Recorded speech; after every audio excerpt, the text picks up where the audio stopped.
میں government associate college for women Jhelum سے ہوں. تو میں سن رہی تھی کہ واقعی بہت ضروری ہے اس چیز کہ بک ریڈنگ کی ہیبٹ ہے جو یہ اسٹوڈنٹس میں ختم ہوتی جا رہی ہے. لیکن جیسے میرا تعلق اردو سے ہے, اردو لٹریچر پڑھاتی ہوں میں, تو ظاہر ہے کمپلسری کی کلاسز تو ہماری بہت ظاہر بڑی کلاسز ہوتی ہیں, لیکن انہیں بھی ہم بکس کی لسٹ جیسے یہ ساری چیزیں جو آپ نے ڈسکس کی ہم وہاں بھی پریکٹس کرتے ہیں. لیکن خاص طور پر بی اے لیول پہ جب لٹریچر کی جو میری اسٹوڈنٹس ہوتی ہیں ان کے ساتھ میں نے فرائیڈے کا دن مخصوص رکھا ہوتا ہے ان کے لیے.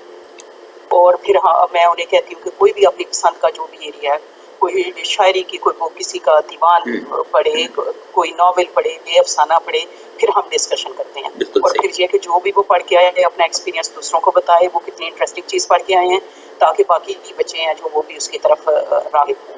پھر ایک چیز یہ ہوتی ہے کہ ہمیں ایسے ٹیچر ہماری اینول ڈیوٹی لگتی ہے اسٹاک چیکنگ کے لیے. اس میں لائبریری کی بکس بھی ہیں جو وہ سارے اردو کے ہم جو استاد ہیں ہمیں وہ اسٹاک چیکنگ کرنی ہوتی ہے. تو اس میں میری کوشش یہ ہوتی ہے کہ میں لٹریچر کے جو بچے ہیں انہیں ساتھ لگاتی ہوں.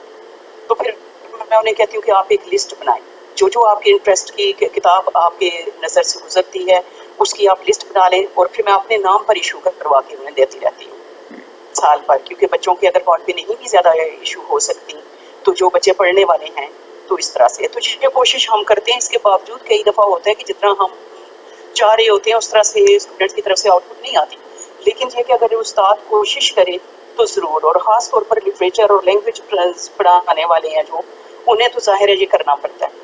تو تبھی کلاس میں ظاہر ایک لطف رہتا ہے, جو کوئی چیز ظاہر ہے بچے پڑھ کے آئیں گے پھر ڈسکشن ہوگی تو وہ پھر, حالانکہ ہمارا کریکولم ایسا ہوتا ہے کہ ہمیں اجازت نہیں کو دیتا کہ ہم ادھر ادھر زیادہ نکلیں, لیکن اس کے باوجود یہ ہے کہ یہ ایفرٹ کافی کامیاب بھی رہتی ہے اور اس میں بچے واقعی انٹرسٹ شو کرتے ہیں. جی بالکل ٹھیک ہے. آپ نے جو مثال دی ہے یہ ایک ریڈنگ کلب کی مثال ہو گئی کہ آپ نے دن مخصوص کیا ہوا ہے اور ان کے جو بچے پڑھ کے آتے ہیں اس کو ڈسکس کرتے ہیں, اس پر اپنا تبصرہ کرتے ہیں اور باقی بچے سوال بھی پوچھتے ہوں گے. تو بڑی اچھی یہ پریکٹس ہے, اسی پریکٹس کو دوسرے لوگ بھی فالو کریں.